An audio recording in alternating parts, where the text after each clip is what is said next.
Eh bien, tout commence la semaine dernière, quand une vieille connaissance se présente à la porte de Louise, la cinquantaine, locataire d'un HLM. On lui propose un emploi pour sa fille à la cantine municipale si elle trouve des amis prêts à céder leur procuration. J'avais confiance en la personne en fait, parce qu'il y a des années qu'on se connaît. Il m'a dit que c'était pour m'aider, pour ma fille et tout. Moi j'ai dit bon, pour ma petite, je le fais. J'ai donné ma pièce d'identité, j'ai fait donner à d'autres personnes, 3 personnes exactement avec moi, comme une cruche que je suis. Mais il m'a pas dit pour qui, ni pourquoi, ni comment.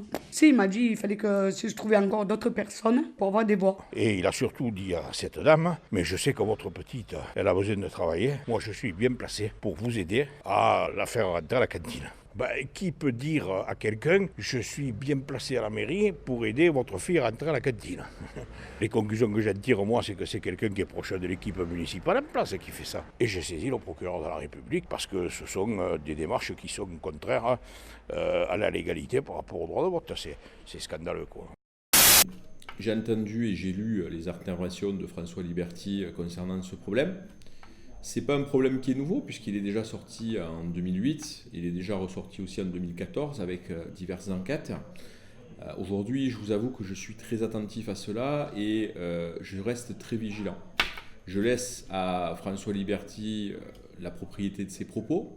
Toutefois, j'ai pu discuter avec des personnes qui sont impliquées dans la vie politique sétoise et qui m'ont fait part de pression de la part d'anciens élus de la municipalité en leur disant, tu sais, il y a un danger, Sébastien Pacul reste élu, donc il faudrait que tu nous fasses une procuration, que tu nous fasses avoir des procurations.